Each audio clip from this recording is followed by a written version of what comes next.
श्री राधे राधे। भक्तों, लीला पुरुषोत्तम भगवान श्री कृष्ण जो सहज ही लीला प्रिय हैं, उनकी जो अपनी सखियां हैं अर्थात गोपियां हैं, वो भी कन्हैया की तरह से ही लीला करने में आनंद लेती हैं, लीला का रसास्वादन करती हैं। इसीलिए तो वो महाराज दही बेचने के लिए चलती, नहीं तो उन्हें दही बेचने की कोई आवश्यकता है क्या?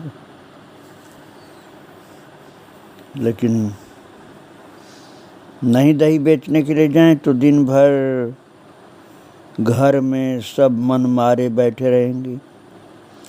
इससे वन में घूम आवें तो अच्छा है, दही बेचने के बहाने से वन में घूम आएंगे तो माता पिता उनको अनुमति दे देंगे, ठीक है इनका मन जैसे लगता है करने दो। और मुख्य बात तो ये है कि वन में वृक्ष लताएं मयूर मृग आदि तो हैं ही, ये सब थोड़े दही खरीदेंगे। अरे वन में जो ब्रजराज कुमार सखाओं के साथ बछड़े चराने आते हैं ना, जिसको देखे बिना इनको घर में कोई आनंद नहीं मिलता है, घर जैसे काटता है इनको, तभी तो ये वन में जाती हैं, नहीं तो क्यों जाए वन में।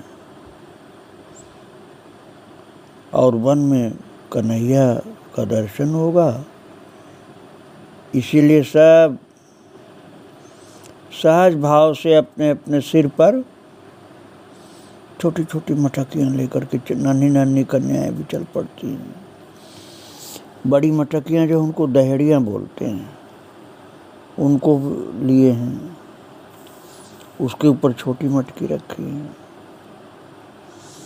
रंग बिरंगी चुनरी में सजी बृषभानपुर की बालिकाएं छोटी दहेड़ियाँ सिर पर धरे निकल पड़ी। एक दही बेचने का तो बहाना है, मिलना तो अपने प्रियतम से है। लेकिन श्याम सुंदर से मिलने के पहले तो दाऊ जी दिखलाई पड़ गए, तो दाऊ जी ने सहज भाव से पुकार लिया, अरे कहाँ जा रही हो सब, मुझे दही खिलाओगे क्या?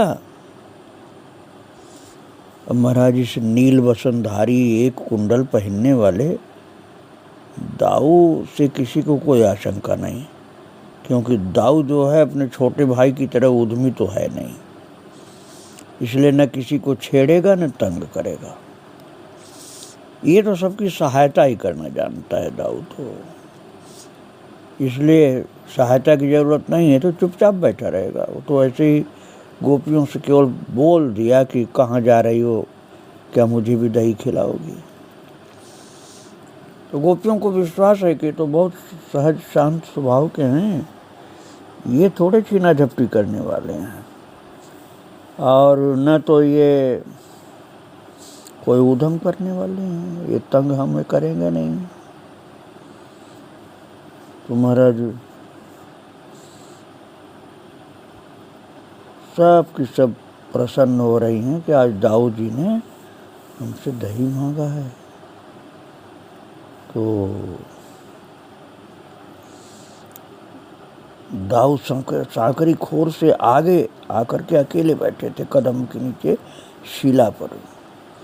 बरसाना जो दर्शन करने जाते हैं उनको पता होगा, सांकरी खोर दो पर्वतों के बीच में पतला सा रास्ता, पर्वत पर ही रास्ता है, खोर उसी को बोलते हैं, सकरी खोर, सांकरी खोर मतलब सकरा रास्ता।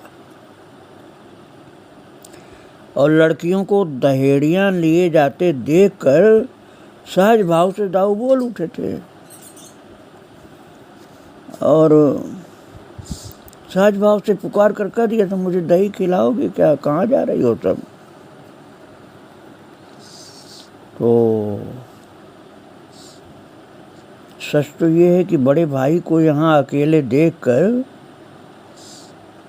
थोड़ा सा उत्साह उनका भंग न हुआ था गोपियों का कि कन्हैया की जगह आज दाऊ जी कैसे बैठे।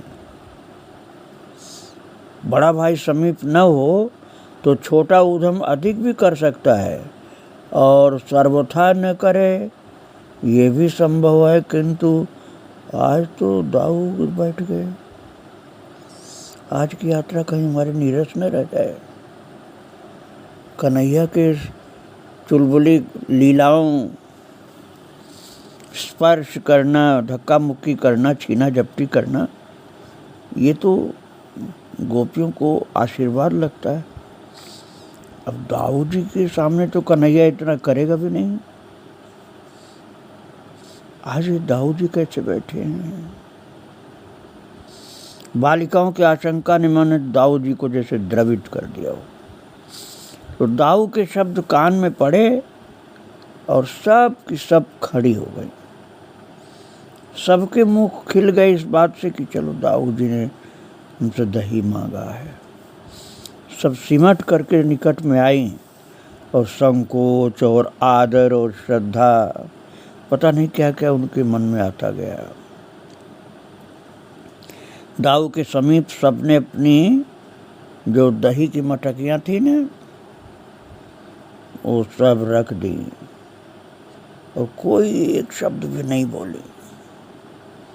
दाऊ जी से बोलने में उनको संकोच लगता था, किंतु नेत्र सबके इस आनंद से विभोर थे कि आज दाऊ जी हमारा प्रसाद आरोगेंगे, हमारी इस भेंट को स्वीकार करेंगे, दही को ग्रहण करेंगे।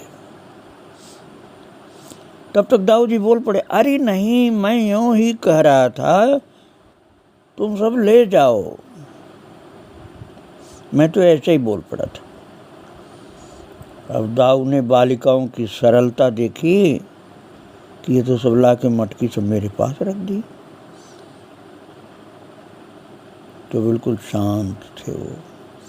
किसी एक भी दधी की मटकी की ओर दृष्टि नहीं उठाई दाऊ जी ने कि कोई उठा करके पटके या छीने या खाएं, ऐसा कुछ नहीं किया।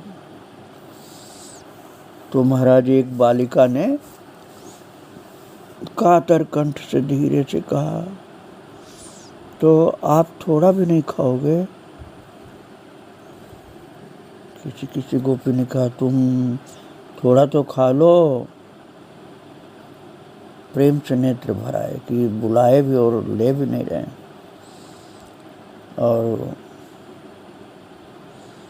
अब वहाँ कृष्ण है नहीं, तो सखियों को लग रहा है कि आज का हमारा आना बेकार हो चला गया।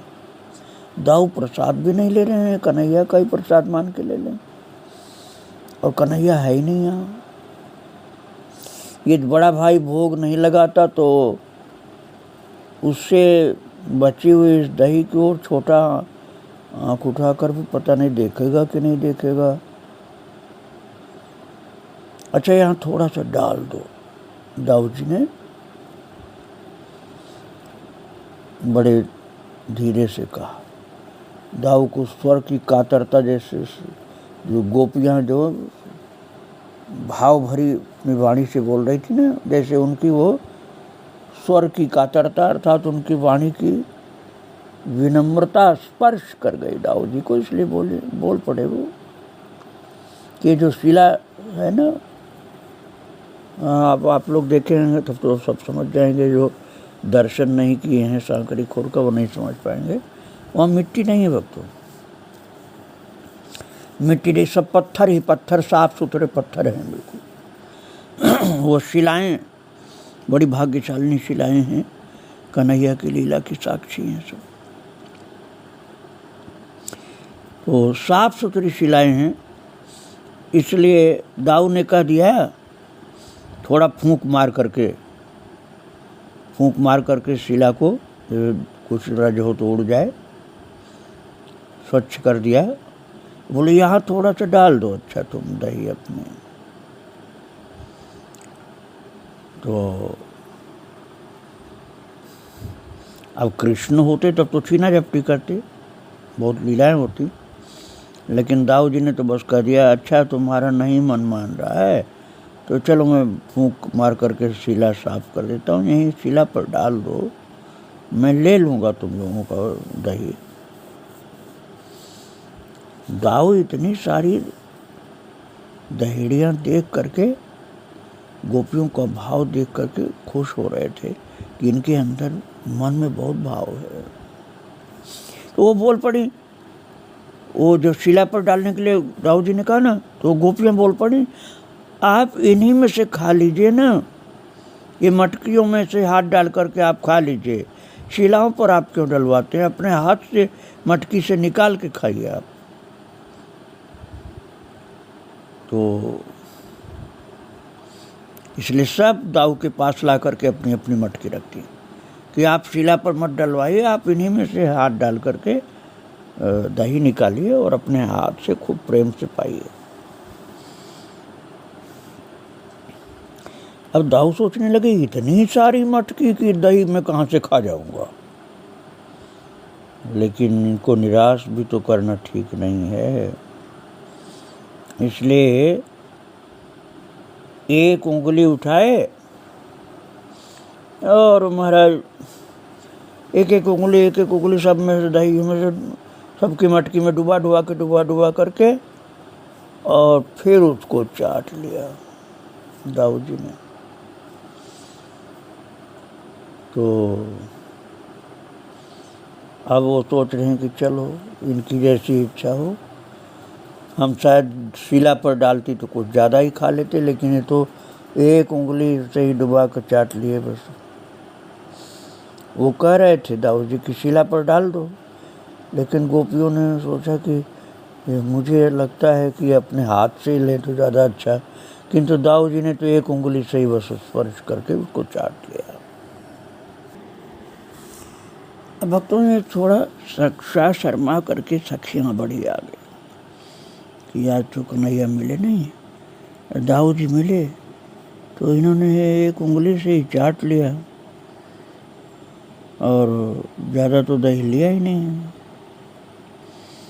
और भक्तों गौर श्याम पर्वत जो है ना, ऐसे नीचे आकर के मिल गए हैं कि मध्य से एक साथ एक ही व्यक्ति निकल सकता है। हाँ, जो देखें तो सब जानते हैं, लेकिन और लोगों के लिए ये बात बता रहा हूँ कि वो पर्वत ऐसे तिरछे होकर के मिले हैं कि नीचे ज़मीन नहीं दिखती है, मिट्टी नहीं दिखती, और बिल्कुल पतला सा रास्ता है गौर श्याम पर्वत के बीच,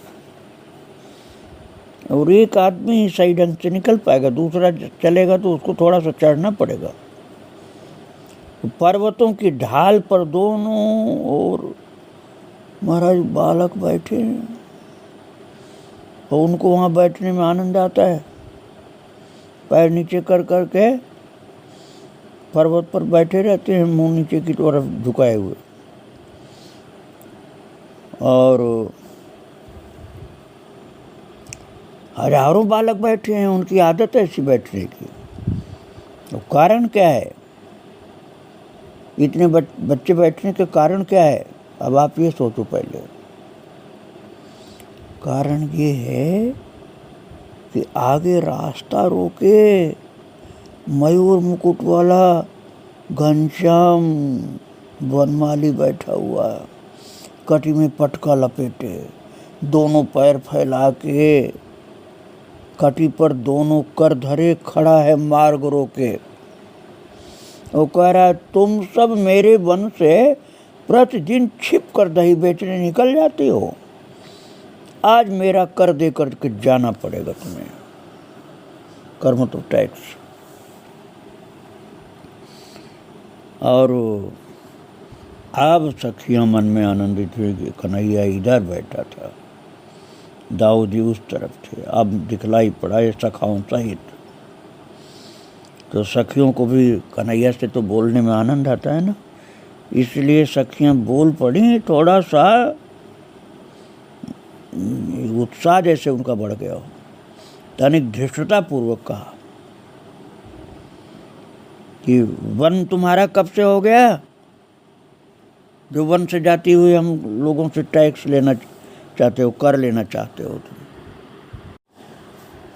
बात यह है भक्तों कि पुराने ज़माने में वन को किसी राजा का नहीं माना जाता था, इसीलिए किसी को निष्कासित होना पड़ता था तो वन में भेज दिया जाता था। जैसे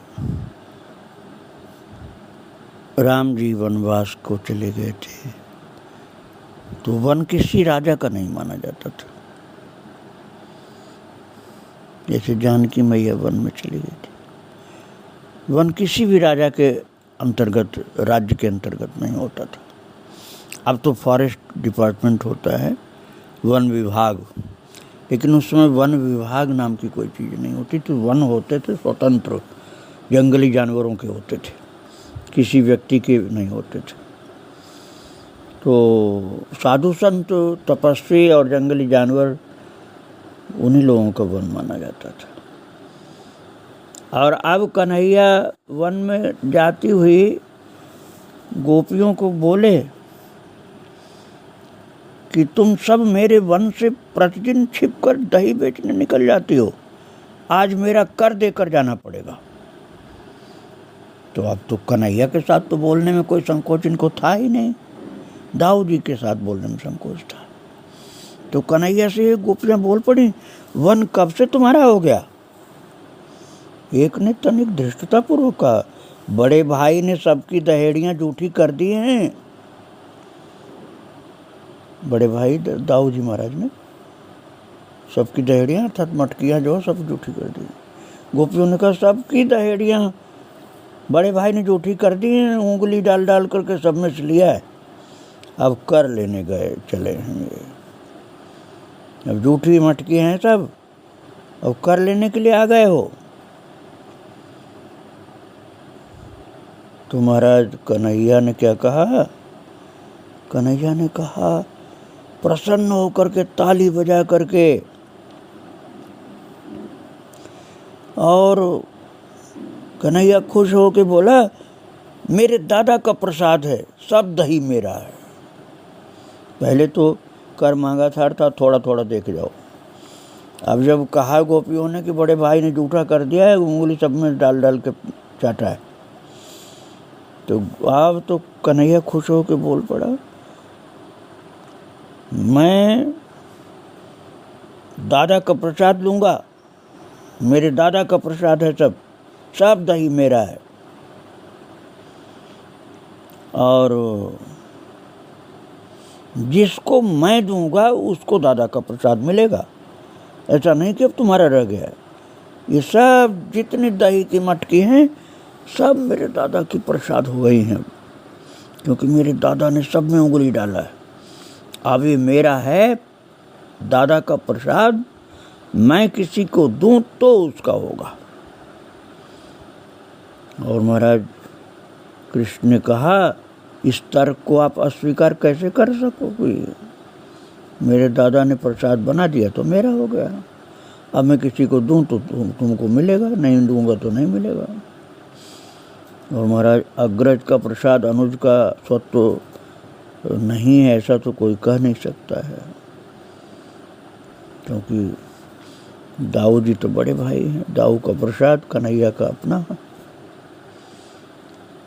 अब महाराज ये गोपियाँ जो हैं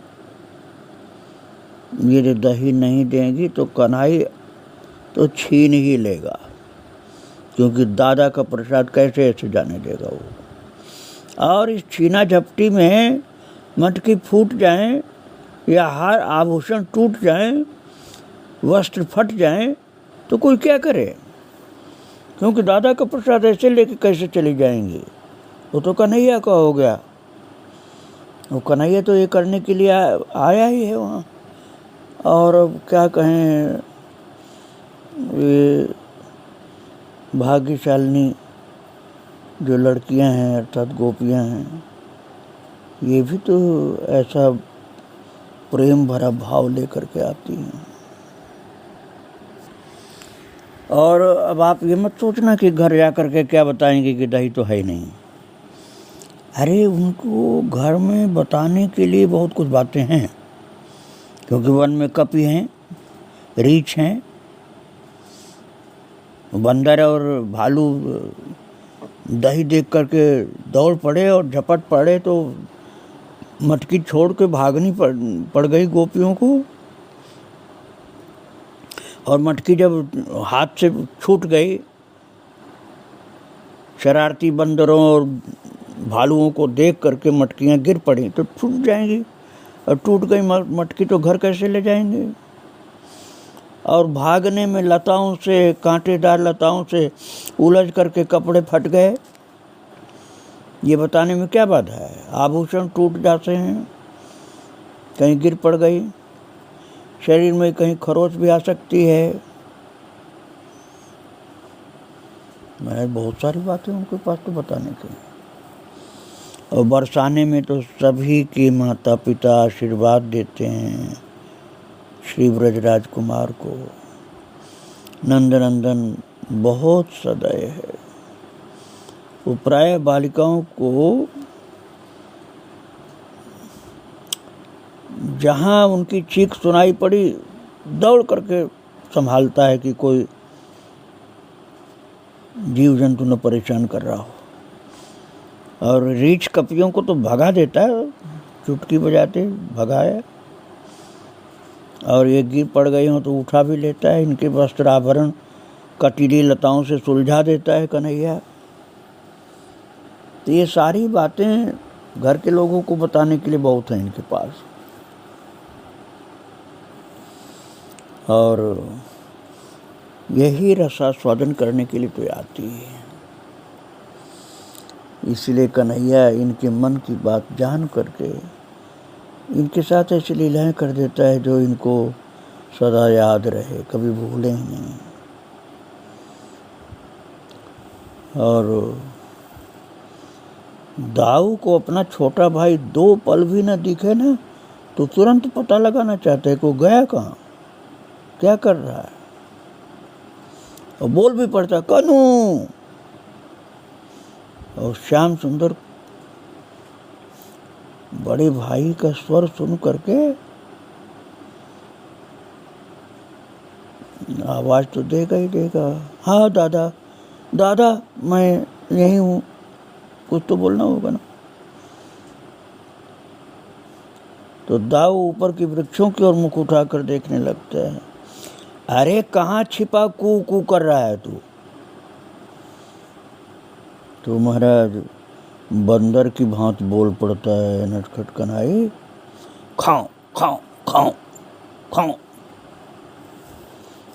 अब इसके बाद फिर दूसरी आवाज और निकाला ना। और महाराज कभी किसी जानवर की आवाज, कभी किसी जानवर की आवाज, कभी कुत्ते भौं भौं भौं ऐसे, कभी बछड़े की आवाज मैं ऐसे कर दिया। ऐसे कन्हैया आवाज तरह तरह की निकाल करके दाऊ को हंसा दिया। दाऊ फिर आकर के ठीक उसकी शाखा के नीचे खड़ा हो गया, जिस पेड़ पर चढ़ा था कन्हैया उसके ठीक नीचे, उसी डाल के नीचे आकर खड़ा हो गया।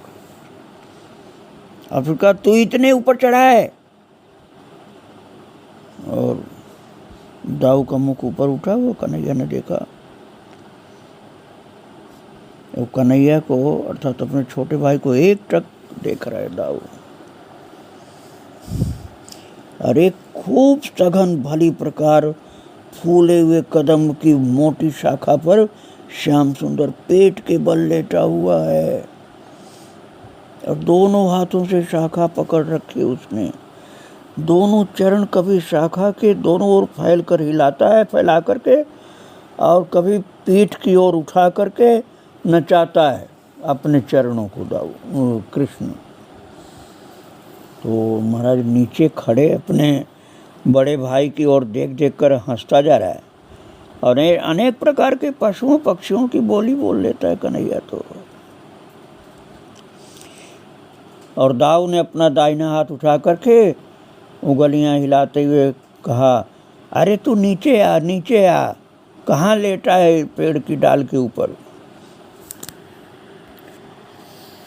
और दाऊ की आवाज़ सुन करके कन्हैया उचक करके शीघ्रता से डाल पर बैठ गया और कहा, आऊँ दादा। और दोनों हाथ डाल पर टिके हैं और दोनों चरण एक ही ओर लटक रहे हैं। और नीचे मुख करके वो ऐसे पूछ रहा है बड़े भाई से कि जैसे बड़ा भाई उसको गोद में झेल लेगा और वो कूदेगा बड़े भाई की गोद में ही। इसलिए ऐसे झुक करके थोड़ा बोला, आऊँ दादा, मतलब मैं कूद जाऊँ तुम्हारे गोद में। तो बड़ी शीघ्रता से दाऊ ने दोनों हाथ ऊपर करके कहा, रोका रोका, अरे रुक जा, कूद नहीं, कूद मत, उतर करके आराम से उतर के आ। तो मोहन बंदर की शीघ्रता की तरह, जब बंदर जल्दी जल्दी उतरते हैं ऐसे जल्दी जल्दी उतरने लगा। वो कहा, अभी आया मैं, अभी आया। तो दाऊ जी ने कहा, अरे जल्दी मत कर, धीरे धीरे उतर, धीरे धीरे उतर। दाऊ की पुकार कभी सुनता है ये चपल? ये तो बस दाऊ के पास भागा चला आ रहा तेजी से उतरता हुआ। बीच बीच में मुख घुमा करके हंसते हुए दाऊ जी को देखता है और फिर उतरता है, उतरता भी आ रहा और दाऊ को घूम घूम के देखता भी आ रहा। और शीघ्रता से उतर करके समीप आने का तो उसका स्वभाव है, जल्दी जल्दी फर फर फर उतरता है छोटा सा लेकिन पेड़ों पर दौड़ता है खूब। और फिर आ करके बिल्कुल पास में खड़ा हो गया और हाथ में उसके एक तितली है और कहा, दादा देख कितनी सुंदर तितली है, देख कितनी सुंदर तितली है, कितनी चित्रकारी है इसके पंखों पर, मैं तेरे लिए लाया हूँ। अब कन्हैया ने ला करके तितली पेड़ के ऊपर से पकड़ करके और दाऊ के हाथ में हंस हंस करके रख दिया। और दोनों भाई अब तितली को देख रहे हैं, कितनी भाग्यशाली है तितली, कृष्ण बलराम के हाथों पर बैठी हुई आनंद ले रही है। यही छवि रखो अपने हृदय में, आगे फिर सुनाऊंगा आपको। श्री राधे राधे, जय श्री राधे।